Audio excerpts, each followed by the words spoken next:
Hi friends, அனைவருக்கும் வணக்கம். 3 முடிச்ச சீரியலில் அடுத்தது என்ன ஆக போகுது அப்படின்றத பார்க்கலாம். ஸோ நந்தினி இப்போது வீட்டை விட்டு வெளியே வந்துட்டாங்க. அவங்க எங்கே போனாங்க அப்படின்னு சொல்லிட்டு எல்லாம் தேடிட்டு இருக்காங்க. அருணாச்சலம் நந்தினி எங்கே போனாலோ என்ன ஆச்சோ அவளை இப்போ என்ன பண்ணுறான்னு தெரியாமல் அவங்கள தேடிட்டு இருக்காங்க. இன்னொரு பக்கம் இந்த மாதவி, அர்ச்சனா இவங்களும் சும்மா பேருக்கு தேடி பார்த்துட்டு நந்தினி எங்கே தேடியும் காணோம் அப்படின்ற மாதிரி சொல்ல அருணாச்சலத்துக்கு செம்மையாக கோவம் வருது. என்ன நினச்சிட்டு இருக்கீங்க? அந்த நந்தினி என்னோட வார்த்தைக்கு கட்டுப்பட்டு தான் அங்கே இருந்தா. ஆனால் நீங்கள் ஒரு நாள் கூட அவளை நிம்மதியாக வாழ விடலை. ஒரு வேலைக்காரி மாதிரி தான் அவள் நடத்திட்டு இருந்தீங்க. அதெல்லாம் பொறுத்துக்கிட்டு அவள் இருந்தா. ஆனால் நீங்கள் திருட்டு பட்டம் கட்டினதும் அவள் தாங்கிக்க முடியாமல் எங்கேயோ போயிட்டா. இப்போ அவளை நான் எங்கே போய் தேடுறது அப்படின்னு சொல்லிட்டு செம்மையாக சத்தம் போட்டுட்ருக்காரு. அவளுக்கு ஏதாச்சும் ஆச்சுன்னா அவங்க வீட்டுக்கு என்ன சொல்கிறது அப்படின்ற மாதிரி அருணாச்சலம் கோவமா பேசிட்டு நந்தினியை தேடி போகிறாரு.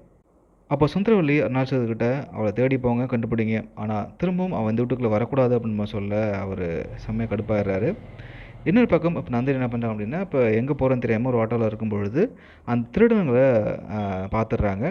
ஸோ அவனை பார்த்துட்டு அவனை பிடிக்கிறதுக்கு ஓடி போகும்பொழுது தான் ஒரு கார் சடனாக நந்தினியை இடித்து தூக்குது. ஸோ அது யாராக இருக்கும்?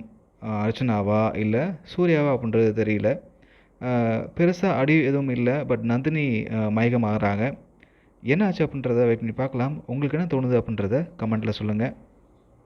ஸோ இந்த நந்தினியை விட பழைய நந்தினியை கொண்டு வந்ததா நல்லாயிருக்கும். ஸோ அவங்க எவ்வளோ போல்டாக இருந்தாங்க, எல்லாத்தையும் அழகாக ஃபேஸ் பண்ணாங்க. பட் இந்த நந்தினி எப்பயும் அழ வச்சுட்டே இருக்காங்க அப்படின்றதால கொஞ்சம் போர் அடிக்குது அப்படின்னு தான் சொல்லணும். அதே மாதிரி சூர்யாவுக்கும் நந்தினிக்கும் ஒரு லவ் சீக்வன்ஸ் கொண்டு போனால் நல்லாயிருக்கும். பார்க்கலாம் என்ன பண்ண போகிறாங்க அப்படின்றத.